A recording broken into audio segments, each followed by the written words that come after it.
ছাত্ৰছাত্ৰীসকল ইয়াত এটা সুন্দৰ অংক দিছে গড় উলিয়াব দিছে জৱাহৰলাল নেহৰু ষ্টেডিয়ামৰ প্ৰতিখন খেলৰ জুলাই আৰু জুন মাহৰ উপস্থিতিৰ যৌথ গড় কিমান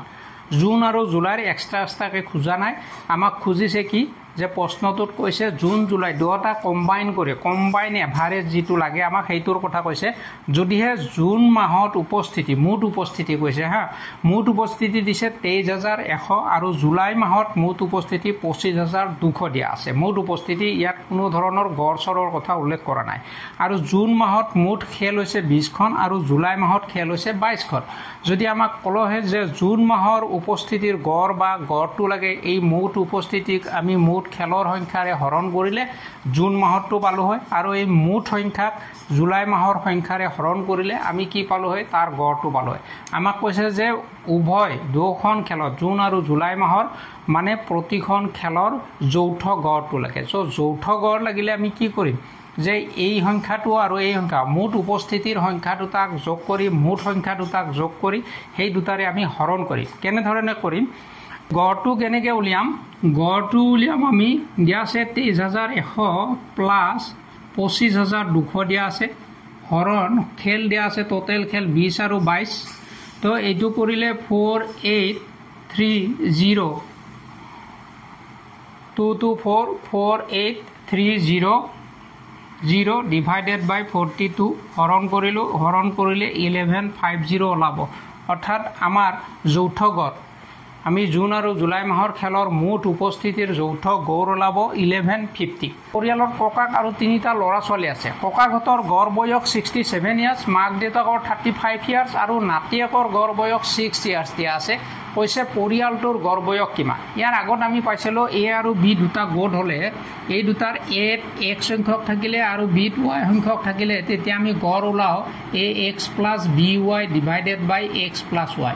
এনে ধৰণে আমি দুটা গোটত বেলেগ বেলেগ সংখ্যা থাকিলে সেই গোট দুটাৰ সংখ্যাৰে পূৰণ কৰি দুটা যোগ কৰি আমি সংখ্যা x + y ৰে ডিভাইড কৰিলে যেটো পাও হেতুৱে গড় আৰু এই ফৰ্মুলাটো ইউজ কৰি আমি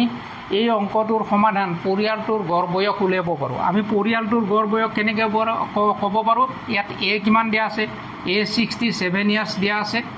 আৰু b দিয়া আছে আমাৰ 35 ইয়াৰ্ছ আৰু c দিয়া আছে 6 ইয়াৰ্ছ 6 years তো a কিমান সংখ্যক আছে বুলি কৈছে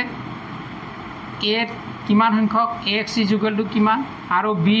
y = কিমান আৰু c z = কিমান দিয়া আছে নাতিয়া ঘটৰ তিনিটা ল'ৰা ছোৱালী বুলি কৈছে তিনিটা 3 জেডত তিনিটা ল'ৰা ছোৱালী থাকা বুলি কৈছে আকৌ 35 ইয়াৰ্ছ পেৰেন্টস মানে দুটা থাকিব ইয়াত দুটা হ'ব x = দুটা থাকিব x = 2 হ'ব y = 2 আৰু z = 3 হ'ব কিহৰ কাৰণে যে a =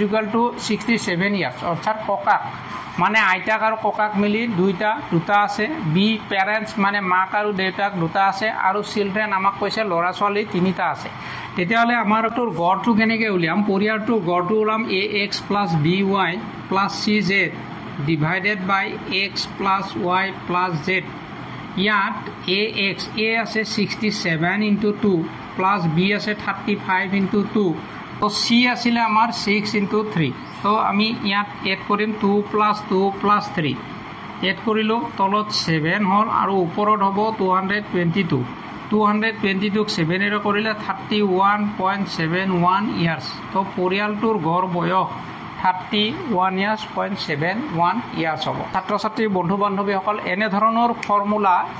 ইউজ কৰি সূত্ৰসমূহ ইউজ কৰি তৎক্ষণাত আমি অংকবিলাক এভাৰেজৰ গড়ৰ যিবিলাক অংক দিয়া থাকে আমি তৎক্ষণাত কৰিব পাৰো আজিলৈ এৰিছো নেক্সট ভিডিঅ'ত আকৌ এটা বেলেগ ধৰণৰ প্ৰবলেম লৈ এনে ধৰণৰ ট্ৰিক্স ইউজ কৰি এনে ধৰণৰ ফৰ্মুলা ইউজ কৰি নেক্সট ভিডিঅ'ত আমি ভালদৰে আলোচনা কৰিম আজিলৈ এৰিছো বাই বাই টেক কেয়াৰ